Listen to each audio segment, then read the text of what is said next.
All right, so since I was at my computer, I figured why not? We'll try a quick 10 plus 0 rapid game. These are the kind of games that I like to play. Dropping into a game with this person here. I'm going to do my.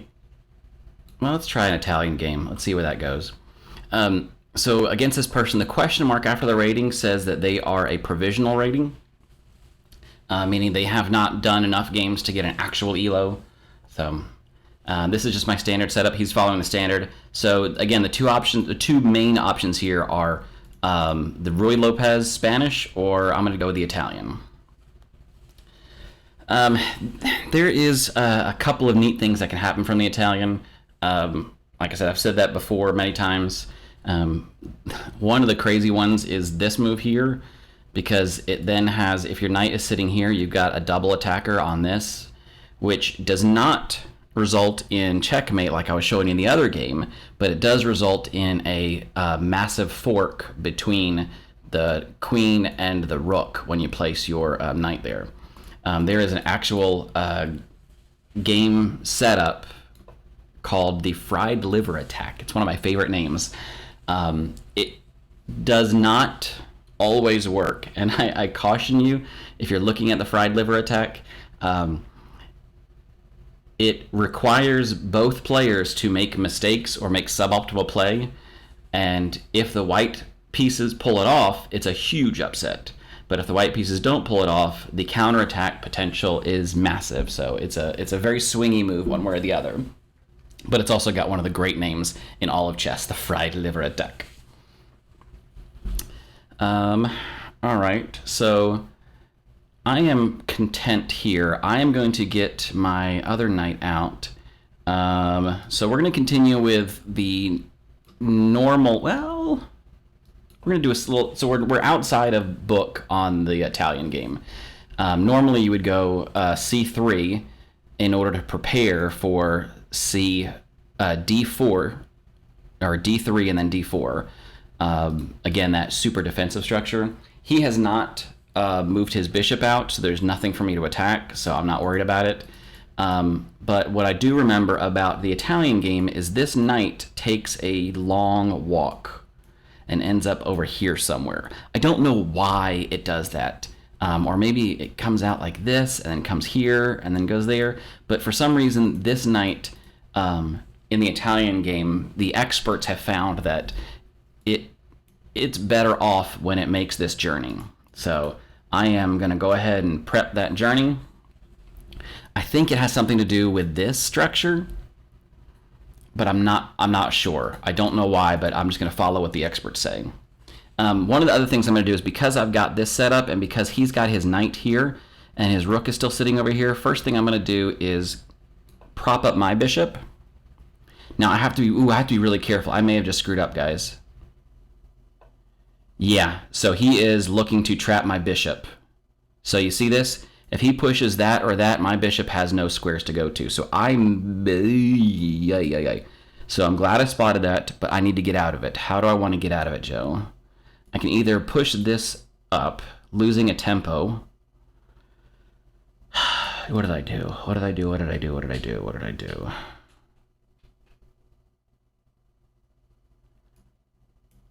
Do I dare attempt? No, that's way too risky. No, we're not going to do that. So I need to get a safe square for my bishop. Damn it.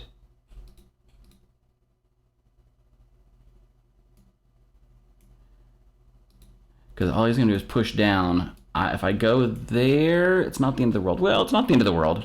We're not dead yet.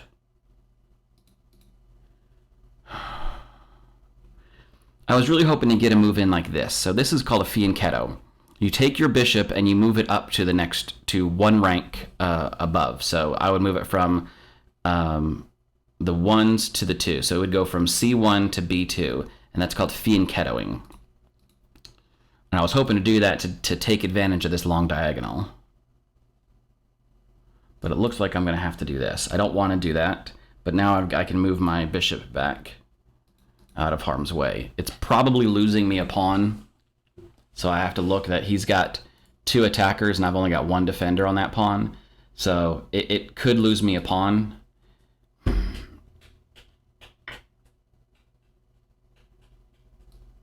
I'm just going to go here, which barricades that pawn, so that pawn can't move forward. I'll eventually get my fianchettoed bishop, so I can have another attacker on it. But I have given up a pawn currently, so I've inadvertently given away a pawn. Like I said, I have plans to get it back, but definitely something to look at. And if I do this and I take with the knight, if I take with the knight, that'll encourage him to take back with his knight, so I can eliminate his knight from the table, which would make me happy. So let's go ahead and get this move. I have to be careful of things like this. But now I've got my fianchettoed bishop. It is sitting on this. I've got 2 attackers. He now only has 1 defender, so I can get my pawn back. What is that move?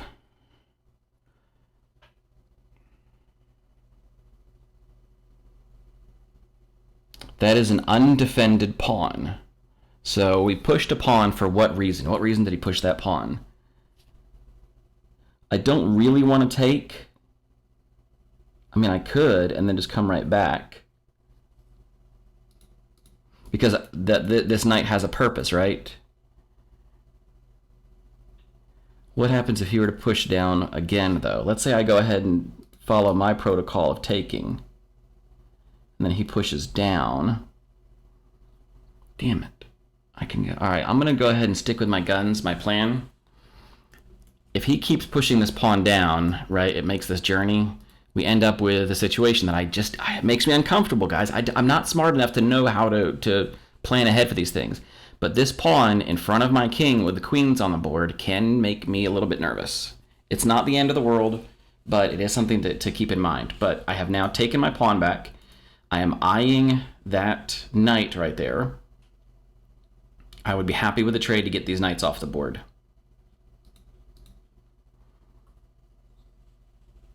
If he doesn't want to trade, I'll probably bring my... No, I probably won't bring my knight back because then that attacks it. What would I do? Probably bishop here, because bishop here... No. I don't know. But what I am looking at is if this knight goes away... Okay, so you guys see what I'm seeing now? Now I see it. So I take here, he's going to take back. That gives me... So this is an X-ray. So I am X-raying my own knight, and I see that undefended knight there. So, undefended pieces. This individual is probably going to drop a piece. So I'm up 3 points of material, and now I can do... Now I just double check before I do anything silly. Does he have any new attacks? No, I'm safe. So, now I'm also putting pressure on this pawn, which he'll need to move the pawn, which if he does, his defender... Nope, he's still got a defender. See, Joe, I almost missed it again. He's got a bishop hanging out back there. But notice now I'm staring down right at this rook that he's going to need to move. So, yep, he did. I'm going to go ahead and... I should not have done that. That was dumb. That was dumb. I didn't mean to do that. I meant to think about it before I gave it up. That was dumb. That was dumb. That was dumb. That was dumb. That was dumb. All right, what's next? Put the knight on a good square, defending this square. So that's what this knight's job is to do, is defend that square. Now I've got pressure on this rook, but I gave him a free rook lift out of the deal. I want to get my rook over here and X-ray down on his king. So I gotta not make mistakes like that. See, I had this game in the bag, man, in the bag, and then I start throwing it away. So I am up 1 point of material again. Instead of being up a full piece, I gave it right back. All right, now what are we gonna do? So, if I can get there, I can make another trade. I'm not happy with that, guys. I am not happy. So if he takes here, I can take here, which is gonna give me the mega fork. So, if he takes my pawn, right? My knight goes here, and what am I doing? I'm looking at that and that. Okay, so now this is a discovered check. So I'm going to take this pawn, and it delivers a check here. So we have now opened up his board. How do I want to proceed? There's got to be a way. There's got to be a way, right? There's got to be something I can do. What can I do, guys? Come on, help me out here.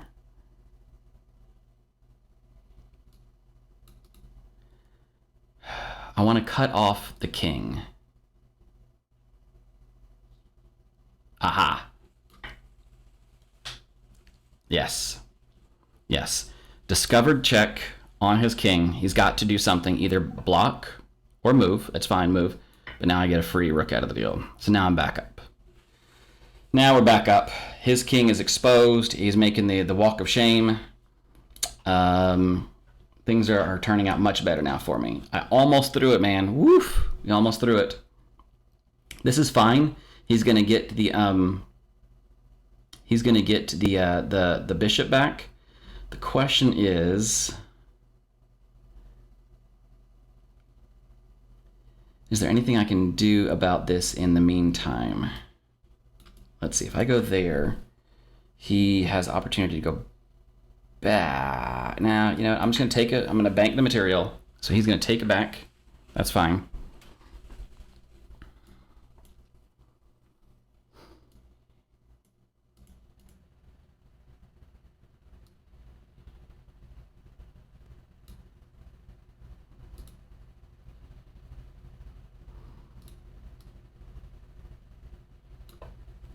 Notice my knight is defended, so I'm not going to throw it out there just for kicks and giggles.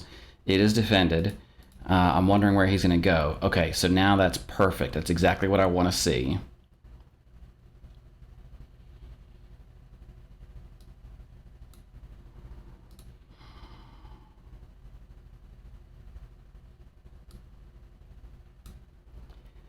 Because that's... You see the fork again. This is another concept that I have to work on. It's this knight fork distance. You see how these guys are both on light squares and the distance they are apart? That's a magic number, and I don't know well enough that magic number. I do want to keep an eye on, see how he's got both bishops? I want to keep an eye on those bishops, man. I'm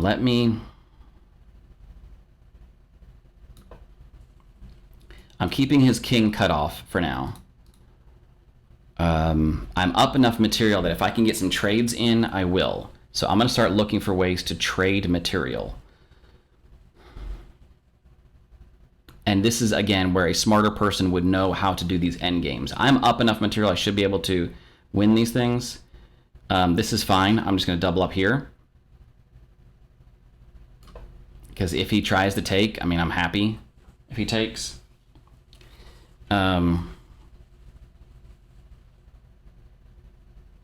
But now I've got my rooks doubled up, so the rooks are working together. Going here is going to be a... no, it's not. I've got to watch that bishop. So watch this bishop, Joe. I got to... what if I were to drop there?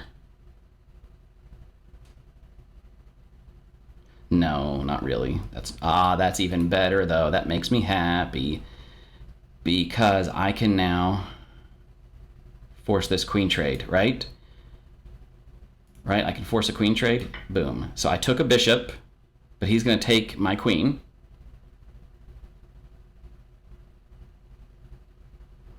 And then I'm going to take it back. And I'm okay to see the queens off the board because I'm up material, and he doesn't go for it. All right.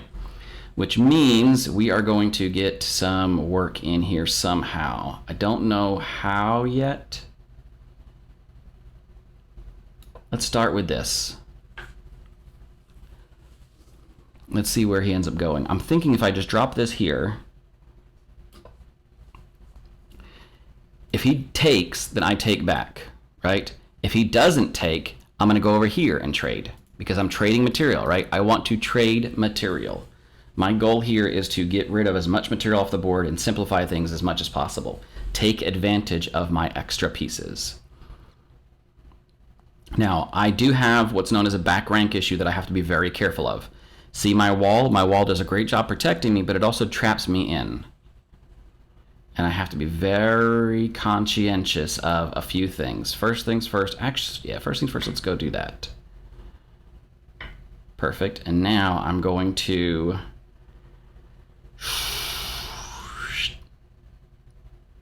check. Probably see if I can trade here. I don't know if I'll go for it, but he had a dark squared bishop and a queen, and if he got to there, that's checkmate. Right now, this queen, if it drops to here, I could be in trouble, but this knight, actually, I'm in checkmate. I just lost the game, guys.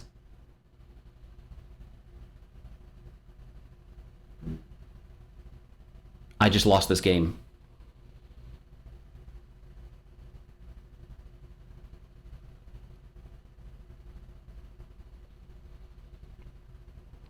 Oh, no. I said I had back rank issues.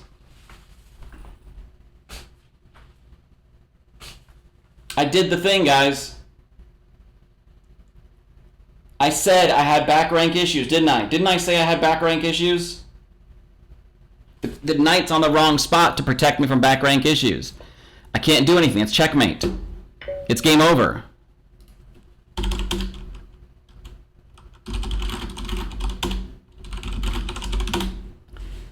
I cannot believe I did that, guys. I did it. What did I say? What? I cannot believe it.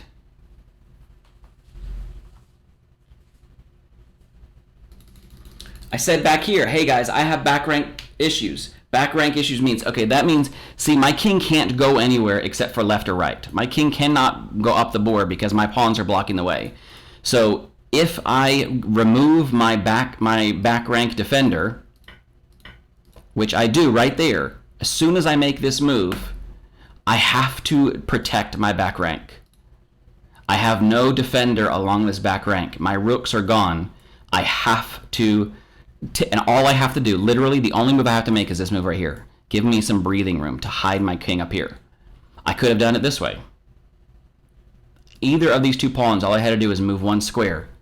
I said it as soon as I said it, remember? Oh man, and now I'm just rambling because I'm so mad at myself. That right there lost me the game. Right there, that one move. I said it. All I had to do was slide this. I could have easily. Here, let's look at the analysis. That much up. I was up that many points of material, guys. I was. Look at this. Look at this evaluation. I'm clearly winning by well beyond what any human being should be considered winning.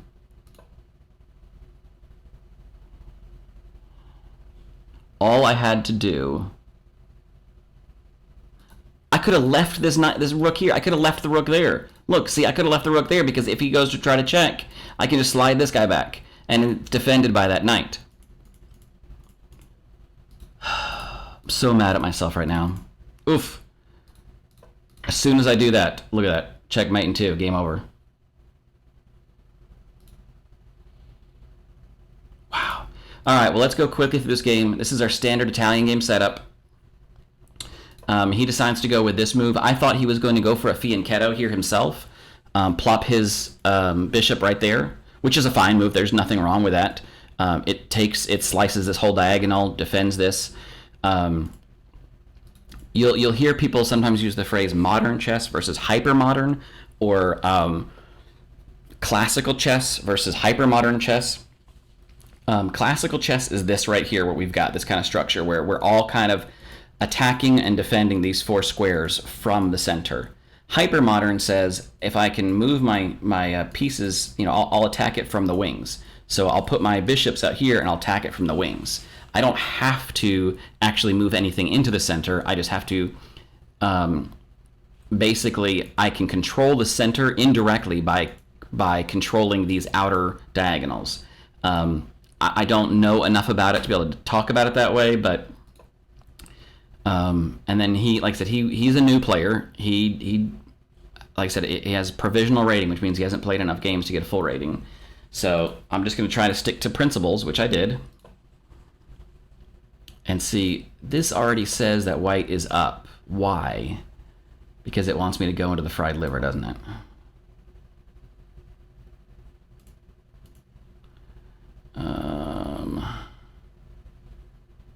But see, the fried liver is easily blocked by that. I don't know. And this is technically not the fried liver, guys. It is a similar setup to what is known as the fried liver, but this is not at all it. So, yeah, the game says it wanted me to do something completely different, and I just don't see it. Oh, I see. Okay. Blocking this fried liver sacrifice thing, and then I get a free trade. I get to exchange his bishop. Oh, and I go up a pawn in the end. Okay. All right. So there are some interesting things there. All right. Anyway, back to the game. See, these extra pawn moves he made, I didn't think they were necessary. They didn't do anything. He didn't take advantage of them by parking his bishops there. You can do that move by parking your bishops. And then, of course, you guys heard what I said here when I blocked in my own bishop.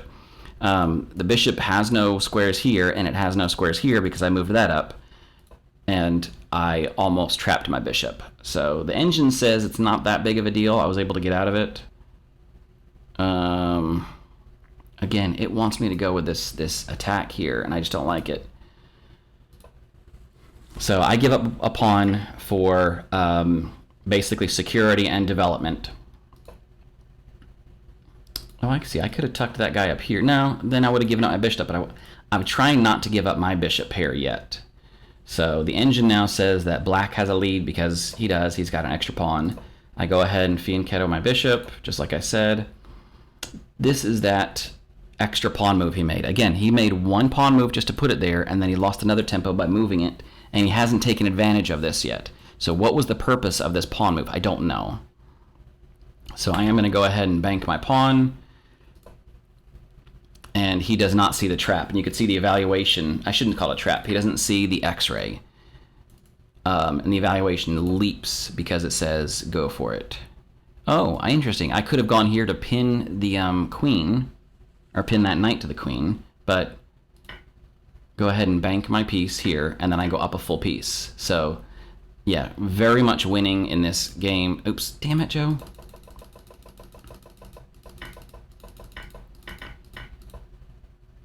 At which point in time, I got crazy greedy and wasn't paying attention, and as soon as I dropped the piece, as soon as I dropped the piece, I said that was a mistake. So, whoops, give back the material. I was up a full piece, and I just gave it right back. It was so dumb. Either way, let's get back on the track. Now, the game's, what does the game want me to do from here, or the engine want me to do from here? Yeah. So the F pawn is sometimes known as the forget about it pawn. So I have castled kingside, therefore my F pawn is right here. It is tempting to throw it up the board, but when you do that, let's say you move this pawn, right? You have now opened up this whole diagonal. He has both a queen and a dark square bishop that can park themselves anywhere along here and put pressure on my king, and I have to start hiding my king to the last possible square. So the F pawn, people joke and call it the forget about it pawn. Don't touch it. Just let it sit there, okay? Eventually, yes, you can move it, but for a while, just let it sit there. So the game is saying, yeah, this was a good move. The engine likes this move. This was a good move on my part, so I'm happy with it.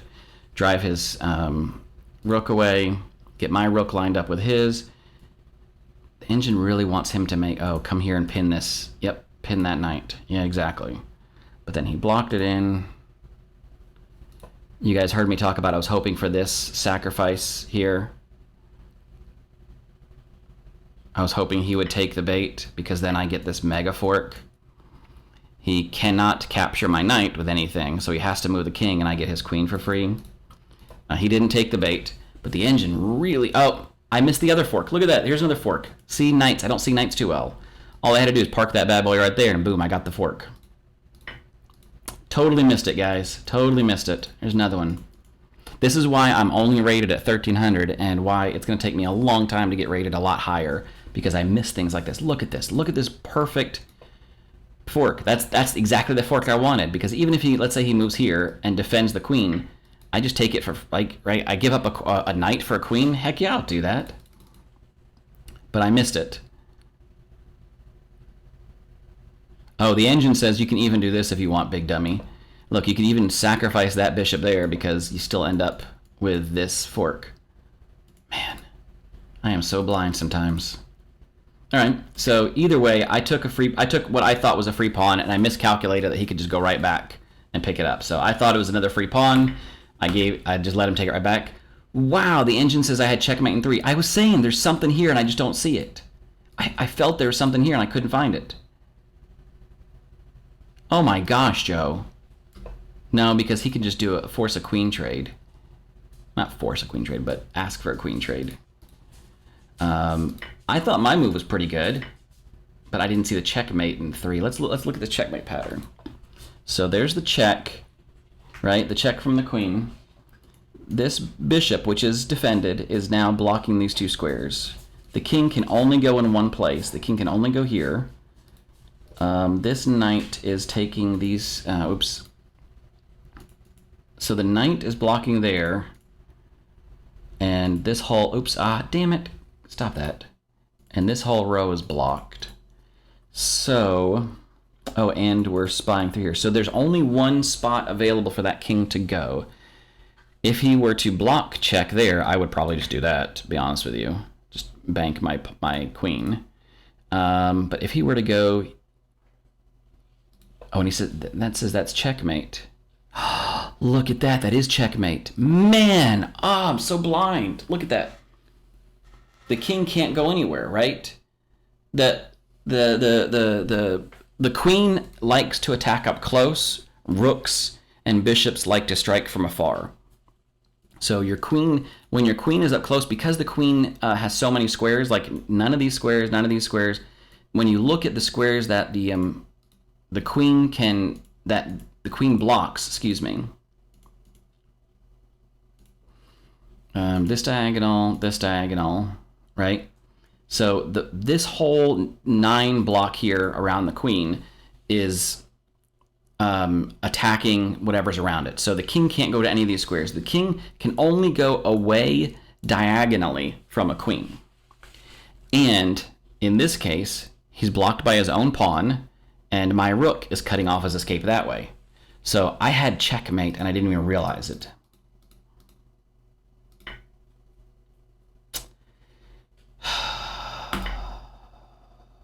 I had checkmate on the board, man. I didn't even realize it. Oh well. Well, I saw a free pawn because again now I've X-rayed and I've taken. Even if he blocks here, my queen's defended, so I can take my thing. Even if he wants to exchange, I'm happy with that. But not the best moves at all by far. Even here it says I had checkmate. Oh, because look at that, my knight is protecting that square. I put the queen here. I was saying there's something here and I just don't see it. This is why moving to a longer time format is very helpful because you have time to look for these things. And in the heat of the moment, I just don't see it. So in this case, he has to go here. Oh, and my queen is cutting off his escape here and escape here. So all I have to do, and he's blocked himself in there and there. So the only escape route the king has is that way. So bringing the bishop in takes that. Oh, man. Well, I had checkmate on the board multiple times here, guys. I said there was something, and I didn't see it. I still have checkmate on the board here. I banked my material.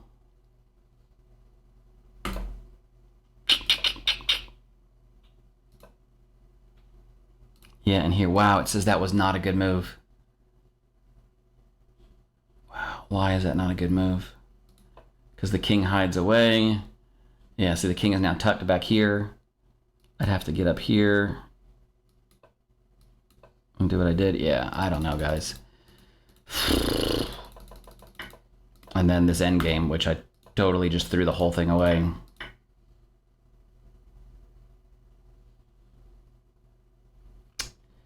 Oh well, that's how it goes, guys. That's how chess goes. You know, you try to learn these patterns, you try to adopt these patterns, and you try to look ahead and see what's happening and make the best decisions possible. But whatever, you know, you win some, you lose some. This one was 100% my fault. I completely threw this game in many times. I used my principles and I tried to manage a good game, which I felt I did in many places. I made some really excellent decisions, but even without those other checkmates, the fact that I said and I was talking about my back rank. The fact that I mentioned that and then did not address it when I had the opportunity to, is all on me. So my fault. Oh well. I'll catch you guys in the next game. Thanks.